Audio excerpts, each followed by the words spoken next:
Siti Fadilah. Hadir, Bu. Amanda Devina. Hadir, Bu. Nesa Febrina. Hadir, Bu.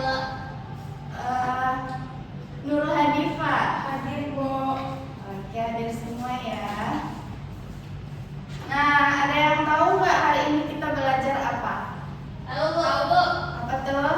Sistem pernapasan pada manusia. Ya, betul. Hari ini kita akan belajar tentang sistem pernapasan manusia.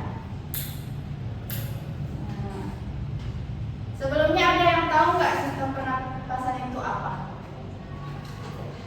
Nggak tahu ya? Sini Ibu jelaskan. Menurut anak-anak Ibu, apa yang terjadi dalam tubuh kita ketika kita bernapas?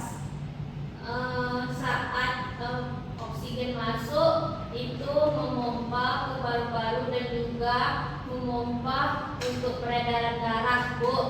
Nah, biar lebih jelasnya, coba kita peragakan. Coba anak-anak Ibu semuanya tarik nafasnya dulu. Tarik nafas, kemudian buang. Nah, siapa yang bisa menjelaskan kembali apa yang dirasakan anak-anak Ibu saat mempraktekkan bernapas tadi? Siapa yang bisa? Boleh, Natasha? Adanya udara yang masuk di saat kita menarik nafas, lalu di saat mengembuskannya ada udara yang keluar dari mulut. Ya, betul sekali ya. Saat kita menarik nafas itu udara masuk dan saat mengeluarkannya itu udara keluar. Ya.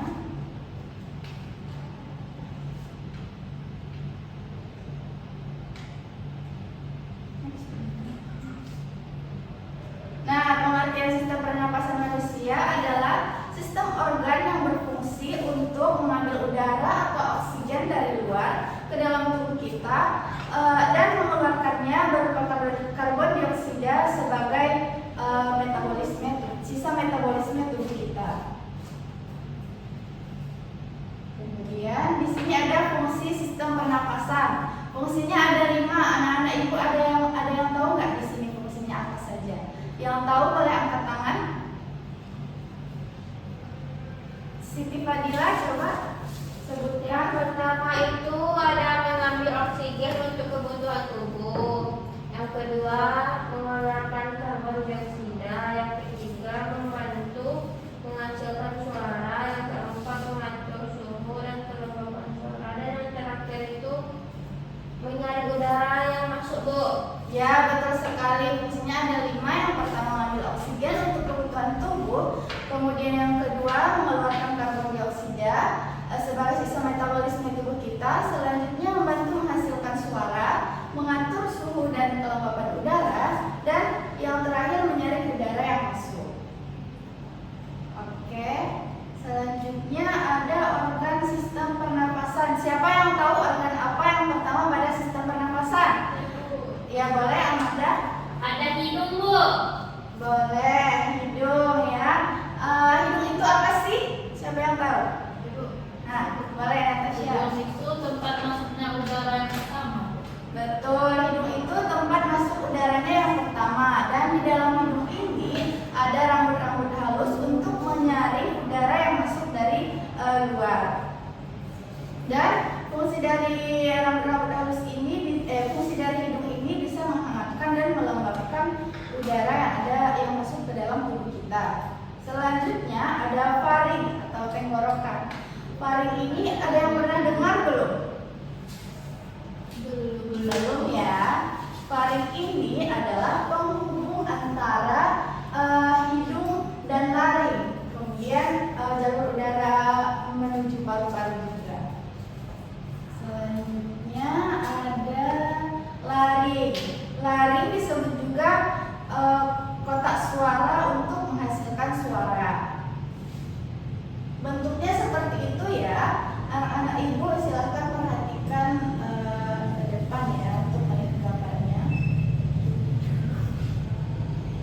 Selanjutnya ada trakea. Trakea adalah pipa udara menuju paru-paru dan dindingnya dilapisi oleh silia yang berfungsi untuk menyaring udara yang masuk. Tadi juga ada di hidung kan, rambut-rambut halusnya. Jadi tubuh kita ini 2 kali menyaring udara yang masuk ke dalam tubuh kita.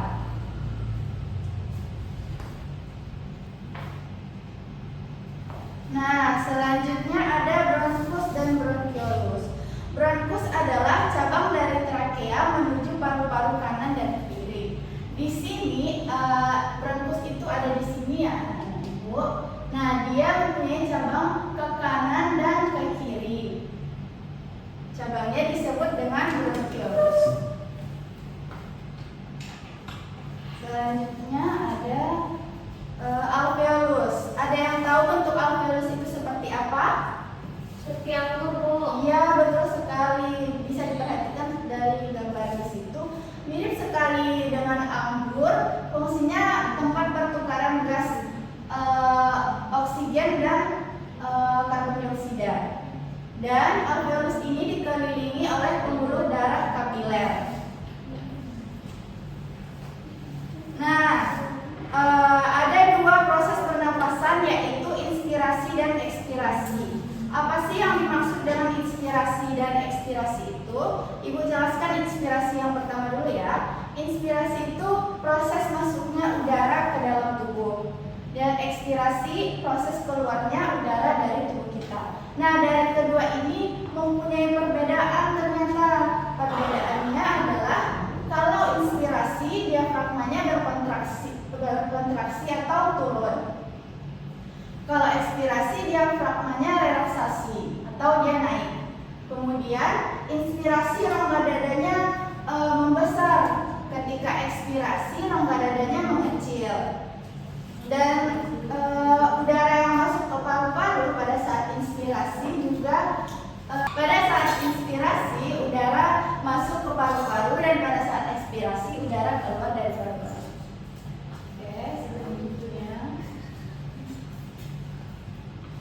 mekanisme pertukaran gas terjadi di alveolus melalui proses difusi, yaitu perpindahan dari gas konsentrasi tinggi ke rendah. Oksigen masuk ke darah dan karbon dioksida keluar dari darah kita.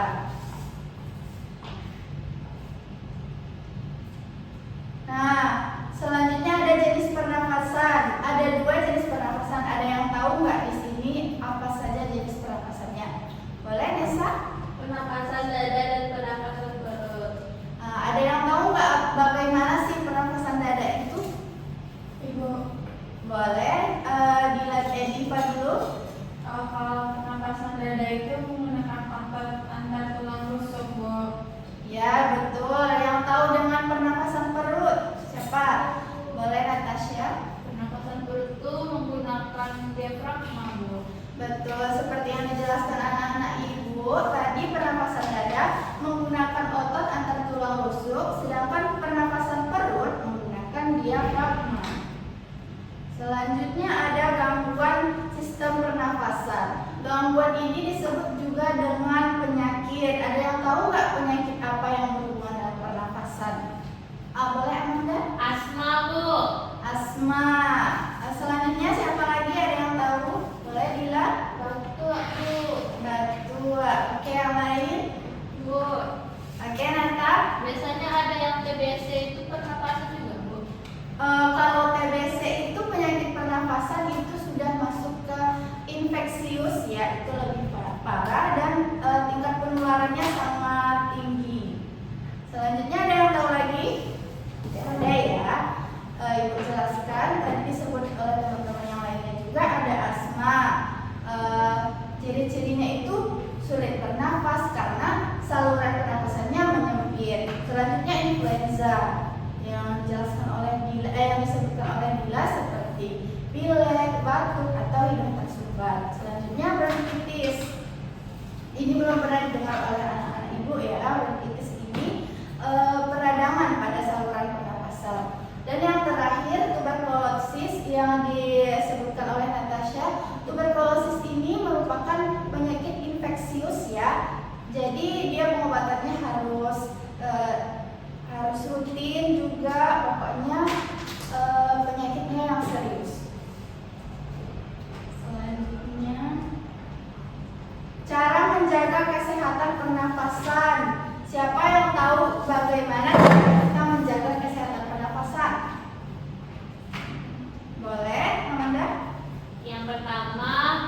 menggunakan masker saat udara kotor, Ya. lalu makan makanan yang sehat dan rajin berolahraga, Bu. Ya. Ada lagi yang lain? Ya, Bu. Boleh? Harus rutin berolahraga, Bu. Ya. Ada lagi? Ibu, Boleh, Diva? nggak boleh merokok, Bu. Iya, apalagi anak SD ya dilarang merokok. Yang lain? Dah ya. Oh, Dila. Oke, apa? Pakai masker, Bu. Oke, pintar semuanya. Jadi cara menjaga kesehatan pernafasan kita itu ada banyak sebenarnya. Nah, satu dari beberapa caranya ada tidak merokok, menghindari asap dan polusi, rajin berolahraga, makan makanan yang sehat, dan menggunakan masker saat udara kotor, dan menjaga lingkungan agar tetap bersih. Selanjutnya ada contoh bernafas dalam kehidupan sehari-hari. Saat berlari, nafas kita menjadi cepat nggak kira-kira? Iya, Bu. Ya kan? Dan saat tidur ternyata nafas kita lebih lambat dari biasanya. Contoh bernafas dalam kehidupan sehari-hari ada menangis. Ketika menangis, nafas terasa tersengal-sengal kan? Iya, Bu. Kemudian saat hidung tersumbat juga nafasnya nggak lancar. Nah, dari semua yang Ibu jelaskan tadi, ada yang bisa memberikan kesimpulan nggak? Saya, Bu. Boleh, Diva. Jadi kesimpulan pelajaran hari ini tentang sistem pernapasan manusia itu di mana adanya pertukaran gas antara oksigen dan karbon dioksida yang dilalui yang pertama itu hidung, lalu lanjut ke faring, laring, trakea, bronkus, bronkiolus, alveolus, dan yang terakhir itu paru-paru, Bu. Nah, seperti yang sudah dikatakan oleh Diva, Ibu mempunyai alat peraga nih di sini kita praktekkan ya. Ini kalau Ibu pencet ibaratnya kita menarik nafas ya, anak-anak Ibu. Nah, kita tarik nafas dari hidung kan, dari hidung, kemudian dia melewati faring dulu, kemudian lanjut ke trakea atau batang tenggorokan. Nah, pada bronkus itu dia bercabang ke tenggorokannya, jadinya dia ada nama cabangnya itu bronkiolus. Nah, pada saat udara masuk itu terjadi pertukaran gas O2 dan CO2 pada alveolus. Nah, pada saat pertukaran gas itu paru-paru tadi mengembang dan mengempiskan. Nah, seperti ini contohnya. Ini ketika kita menarik nafas, kemudian menghembuskannya kembali. Menarik nafas dan menghembuskannya kembali. Ketika menarik nafas itu menarik oksigen atau O2, dan ketika mengeluarkannya. Nah, untuk menambah pengetahuan anak-anak Ibu, boleh ditonton video pembelajaran tentang organ pernapasan ini. Oke, Ibu.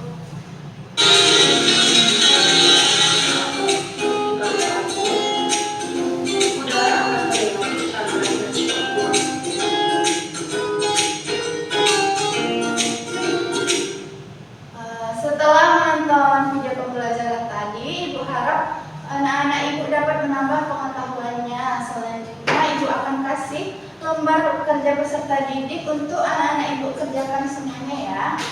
Dan dibagi menjadi 2 kelompok. Kelompok yang depan, kelompok pertama, dan yang belakang kelompok kedua. Ibu nilai 10 menit lagi ya. Oke, Ibu. Atau buat pernapasan aku.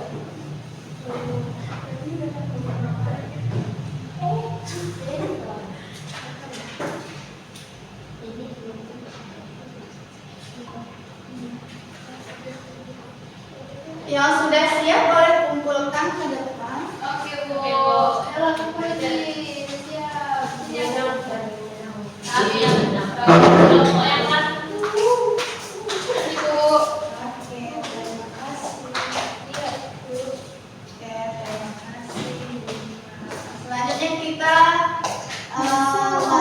latihan soal.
paru-paru disebut Bronkus. ya. Pintar semuanya. Ini sudah selesai ya. Oh, ada satu lagi. Sistem pernapasan bekerja sama dengan sistem peredaran darah untuk mengedarkan oksigen ke seluruh tubuh. Benar atau salah? Benar. Benar. Oke, sudah selesai. Dan dari kuis tadi sudah selesai juga pembelajaran kita pada hari ini. Jadi, Ibu harap anak-anak Ibu dapat mengulang kembali pembelajaran pada hari ini di rumah ya. Karena pembelajaran hari ini sudah selesai, boleh bersyukur dan dipimpin oleh temannya Amanda. Boleh dipimpin bersyukur. Siap, bersyukur dimulai. Alhamdulillahirabbil alamin. Assalamualaikum warahmatullahi wabarakatuh. Kita akhiri pembelajaran